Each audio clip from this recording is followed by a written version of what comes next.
Welcome to Pitch Points. Today we're going to talk about the two games in the Premier League and the Carabao Cup Final today. The first game was between Manchester United and Liverpool. And wow, what a tight, cagey, tactical effort by both teams, really. The Man United versus Liverpool game was one that was very, very tight. And it basically shows how the season is going to be going forward. It's going to be very, very tight. Man United came up with injuries in the last minute to Matic, so they had to substitute him with McTominay. And then the game started. And before you know it, Mata was injured. And then Herrera was injured. And then they brought in Lingard. And then he was also injured. So Man United basically had four of their players not playing and was still able to pull off a result against the so-called high-flying Liverpool, which is debatable. But it's just an amazing performance by them. I'm not a Manchester United fan. I never claimed to be, but I just like a gritty performance by teams who basically adjust their tactics and get the tactics spot on. And they could have nicked it at the end with the Smalling chance that went by the far post. But basically, how the game panned out basically was Man United started with a 4-4-2 formation, two up front with Rashford and Lukaku, and then they had a diamond in the middle as opposed to a flat back four. And the game was pretty much, Liverpool started with their usual 4-3-3 with Firmino, Salah, and Mane making the front with three, and they had Firmino playing holding with Henderson and Wijnaldum as the central three, and they had Milner at right back, Robertson left back, Van Dijk, and some other defender, I can't remember his name. That's how it basically panned out for a while, and then Liverpool tried to break the lines. They struggled to get a shot on target. Man United were counter-attacking. All the injuries happened, and then it was just a very tactical game. And what I think I took away from that game was the fact that under duress, Man United were basically able to stifle Liverpool's attack. I think Liverpool had one shot on goal in the whole of the second half. It was so bad that Salah had to come off, and they brought in Origi. Firmino, I think, was injured. I think he twisted his ankle in the run of play, so he had to come off. And then they brought in Sanchez, and then Oli changed his formation, right? Instead of going to 4-4-2, they basically a 4-5-1 with Marcus Rashford, basically half fit, just being a nuisance to occupying the back for those runs that he could make, and then Lukaku and Pogba working very hard, both defensively and offensively, to basically stifle Liverpool's attack. I don't think De Gea had a shot to save in the whole game. Matter of fact, he had 0 shots to save in the whole game. Liverpool didn't create much. It was so bad that Henderson had to come off, and he was upset at coming off and during the game. I mean, for this game, I think Liverpool needed the 3 points. Why did they need 3 points? Because of who is right behind them. And the games they still have to play. Still have to play Tottenham. Still have to play Chelsea. And based on Chelsea's performance today, that's not going to be an easy game. They still have to go away to Everton at Goodison Park, which is a fierce rival of theirs. And right now, they're only 1 point ahead of Man City, and then they're 6 points ahead of Tottenham. So anything can happen in this race for the title. And they haven't won in 29 years, so it's going to be interesting to see how this all shakes out. Liverpool's run of form really against the big sides in Europe this year has not been very, very good. Let's think about it. Let's see. They played Napoli away, they lost 1-0. They played PSG away, they lost 2-1. They played Red Star Belgrade away, they lost 2-0. They played Arsenal away, they drew 1-1. They played Chelsea, they drew 1-1. They played Manchester City, they lost 2-1. They played Tottenham, they won 2-1.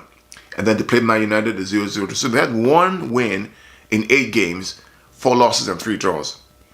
It's not a good, for me, that's not a sign of a championship team. But I digress. Maybe I'm wrong and will be proved wrong at the end of the season.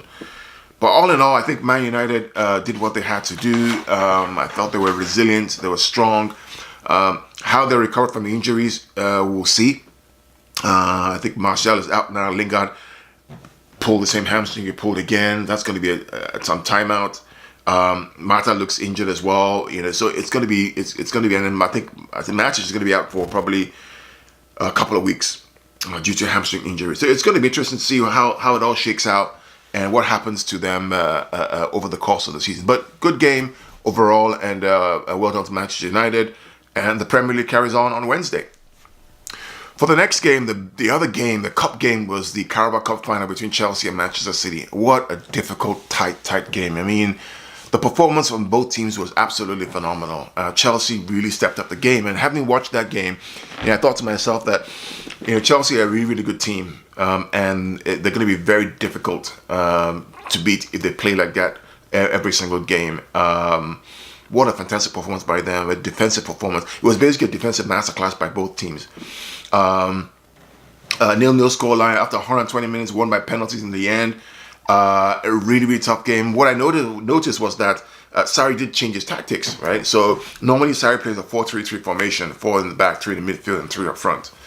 Today he decided to change it to the system that he used when he beat Man City in December, which is basically playing Hazard in the false 9 position. But what he did was basically play a 4-5-1, right? When they are defending the ball. So he had 4 in the back, 5 in midfield, and then they had Hazard as a lone false 9, or rotate with Kante, or rotate with Pedro or Willian as a false 9 that will go forward, because Hazard doesn't offer too much defensively. And it worked. The tactic was actually spot on. What they do by playing a 4-5-1 is that they close all the lines that Man City love to play through. So they basically had 2 lines of 9 and 1 striker, and so all the passing lanes were all broken. City could not pass through. City could not play between the lines. City could not go around the last defender and break through. So the game was basically played in Chelsea's half around the center line, back and forth, which was very good, which is a very good tactic by Mauricio Sarri and his team. On the other side of the defense, City also defended well with the ball, right? Keeping control, looking for the opportunities. There's 2 different styles of defending, but very clear tactical announced by both coaches. Defending without the ball by Chelsea, 4-5-1. Defending with the ball by Man City, a 4-3-3, which is pretty. So that's why basically cancelled themselves out. And there are very few chances here in between the teams that came forward from the game. Again, it's a cup final, so it's always going to be very tight. And as the game kicked off, I think that Jorginho should have gotten a yellow card for the foul on Aguero, which would have proved probably to be a sending off in the second half when he committed a foul on another City player later on. For me, I thought it was a defensive masterclass by both teams. Really tactically aware. I mean, just the 4-5-1, defensively without the ball, and then offensively with the ball, defensively with the ball for Man City, kind of canceled each other out as well. For me, the player of the match for Chelsea was Rudiger. He was lucky not to get a double yellow card, or which would have been sent off. And then for me, the man of the match for Man City has to be Zinchenko. Here's a guy who normally plays attacking midfielder, left attacking midfielder, asked to play left back in 2 massive games against a very good Chelsea team, and he basically kept that left side quiet. They kept trying to ping that ball to that side to overload him and get the ball over him, but he was steady, he was strong, he was focused, he was athletic, he had stamina. He did very well, lasted throughout the whole game. Really great performance by Zinchenko, and this kind of goes to the point of knowing what you want as a player. Now, here's a guy who was almost going to be sold, Zinchenko, by the club, and he refused to go. Who wanted to buy him? He refused to go. He said his place is in the team. He wants to fight for the spot, and it's proven to be right. That's a note for all young players who are looking to build their character and build their playing time and get into the first squad of a top team. There was a miss by Kante, which could have been a goal, and then there was an offside goal by Aguero, just marginally offside, very tight. I thought VAR today was absolutely spot on in all the decisions. Really good, dude. And then it came to the penalties. First of all, before we get to the penalties, I mean, what the heck is Kepa thinking about? Now, after the fact, we've heard that it was a mistake in translation, that he was saying that he's okay, he didn't want to come off. But once your coach asks you to come off, and the whole team is asking you to come off, by gosh, you should be able to come off. Because Willy Caballero is a master tactician, a master goalkeeper when it comes to penalties. He saved us many times. And I fail to believe that the story they're giving out now that it was a mistake is actually true. Kepa should have come off. For me, the guy should be benched for a couple of games and fined 2 weeks' wages. I mean, absolutely ridiculous. When your coach asks you to come off, you come off. Especially with all the pressure that Sarri's on, he needs to come off. But nevertheless, and the penalties happened. Jorginho tried his little step over and chopped the ball or kicked the ball slowly and didn't realize that they were probably studying him, and Ederson made the save. Hazard's penalty was pretty good.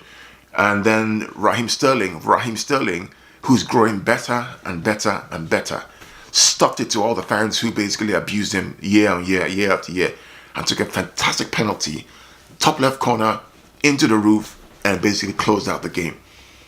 Really fantastic performance by Manchester City, being rugged after a difficult Schalke away game, after beating Arsenal, beating Chelsea, playing against Everton. I had to come and play again another game against Chelsea again in a cup final. Fantastic performance by them. Fernandinho went off a little injured. I think it was a groin injury. That's probably like 2 weeks out. But I believe Pep and the run we're going to have will be able to basically find a replacement for him in Gundogan or Danilo, who came on and played pretty well throughout the rest of the game. Pep will find a solution basically. So congrats to Manchester City. The first time in their history they've been able to retain a trophy, the Carabao Cup.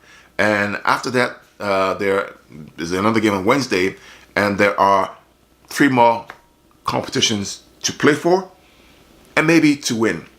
We've already got 2 in the bag, the League Cup and also the what I call the Mickey Mouse Cup, the Community Shield earlier on in the season, and again beating Chelsea again at that time as well.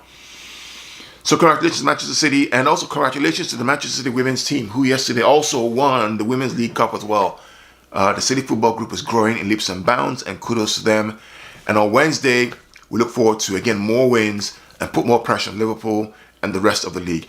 Chelsea, good luck with your match on a Wednesday against Tottenham. If you play like that, as the way you played today, I believe that you win that game, and your top 4 spot will probably look brighter. I think you're going to win the Europa League anyway, but you can try and give it all your best. Again, this is Pitch Points. Thank you for subscribing. Have a great time, and I'll talk to you on Wednesday. Ciao.